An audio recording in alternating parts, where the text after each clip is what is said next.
Hello, everyone, and welcome back to the Spiritual Research Center here in Hamilton, Ontario.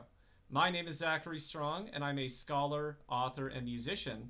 And today I'm going to be walking you through a trip through history. It begins in ancient Persia and ends in Nazi Germany.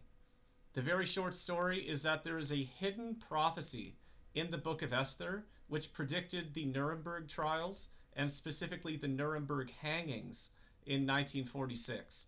And as I'll show you, this prophecy was written thousands of years ago, is impossibly accurate, and should provide you with some incredible proof that the Tanakh, the Jewish Bible, is the Word of God.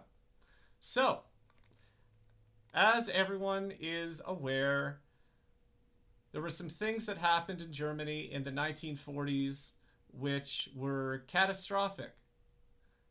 Okay?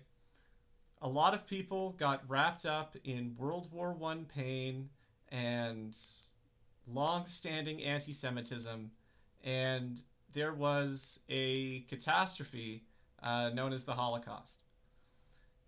Now, at the end of the Holocaust, when the world had to grapple with what was done, some of the architects of the Holocaust were put on trial for a relatively newfound concept known as a crime against humanity. Okay? This concept, if you look at the history of it, kind of existed in the late 1800s and early 1900s, but it wasn't until the Holocaust happened that the world became familiar with the idea of a crime against humanity. So, as you might be aware, 10 of the leading Nazi officials and architects of the Holocaust were hung after being convicted for crimes against humanity. And, that's like, that's just modern history. However, as it turns out, this was predicted thousands of years ago. So, in the Tanakh, or if you're a Christian, the Old Testament, there's a book known as the Book of Esther, or specifically the Scroll of Esther. So in this book, it tells a story, and the story is of a Jewish woman named Esther who became a queen in Persia. Okay, and basically at the time there was some anti-Semitism happening in Persia. There was a plan to kill all of the Jews in Persia, and she averted the plot. So Queen Esther basically averted a Holocaust single-handedly, and so that's what the Book of Esther is about. Now, at the very end of the Book of Esther, once she foils the plot and everything, 10 anti-Semitic people are hung. Okay, 10 anti-Semitic people are hung. And, that seems eerily familiar to the 10 Nazi officials that were hung in the Nuremberg trials. But the story gets even more interesting. So when you look at the Hebrew version of the Book of Esther, the verses that talk about the 10 people that were hung in ancient Persia, they're written in an interesting way. And so I know most people can't read Hebrew, but on the right-hand side, you have the names of the Persians that were hung. And on the left-hand side, you have the word wa'at, which means and. Okay? So basically you have so-and-so, and so-and-so, and so-and-so, and so-and-so, and so-and-so. So you just have a list of the 10 people that were hung. Okay? Now, the interesting thing is, when you look at how this verse is actually written, you find that there are 3 letters that are smaller than average and 1 letter that is larger than average. Okay, so you have a small tav, a small shin, and a small zayin.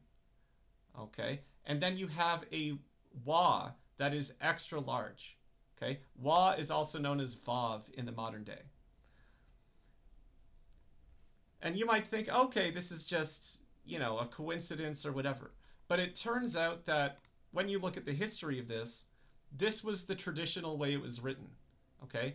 Rabbi Akiva in the 1st and 2nd century talked about how this was written with small letters and large letters, and it's been that way through the Middle Ages. Okay, so this verse has always been written that way in the original Hebrew.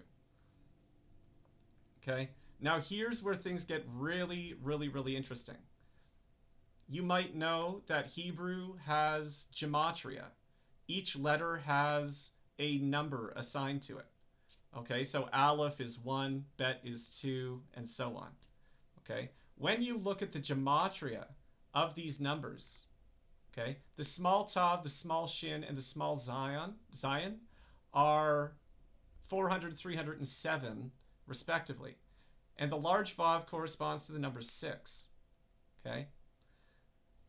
So if we take the 3 small letters as being years and the large Vav as being the millennium, okay, the 6th millennium is the millennium we're currently in, starting at the year 5000, and 400, 300 plus 7 is 707.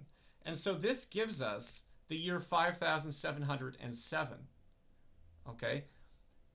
When you correspond the Gregorian calendar to the Hebrew calendar, 5707 is equal to 1946, the year 10 Nazis were hung for their Holocaust crimes.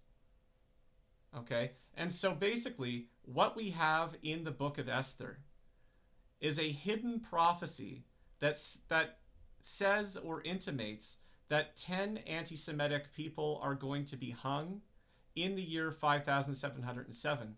And that is exactly what happened with the Nuremberg trials. Okay? So what this all means is that the Tanakh is the Word of God. Okay? The 5 books of Moses, the prophets, and the writings, these are all divinely inspired. Because there is absolutely no way that a bunch of Jews in ancient Persia who wrote this, there is no way that they could have known that this thing was going to happen in 1946. Okay? Throughout the 1st and 2nd centuries, throughout the Middle Ages, they continued to write it that way. There is no way that they could have predicted that the Nuremberg trials were going to happen and the hangings were going to happen. There's no way they could have predicted it. Okay? So the only logical conclusion is that there must be some kind of divine influence, in the Book of Esther and in the Tanakh more generally. And so, yeah, that's the story. That's the video.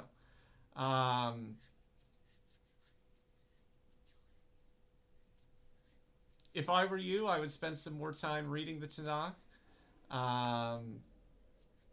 because, in the Orthodox Jewish world that I'm a part of, there are a number of other prophecies that seem to have come true.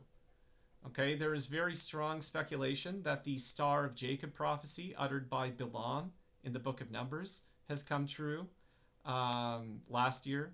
And, it seems like we are in very, very interesting times.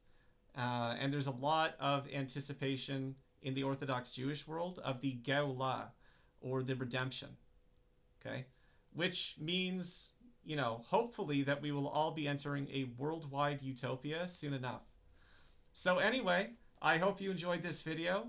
On my channel, I'm posting biblical truths and biblical proofs. I'm also going to be posting some videos about Kabbalah. And yeah, like and subscribe if you enjoyed this and want more. Thanks very much, everyone, and God bless.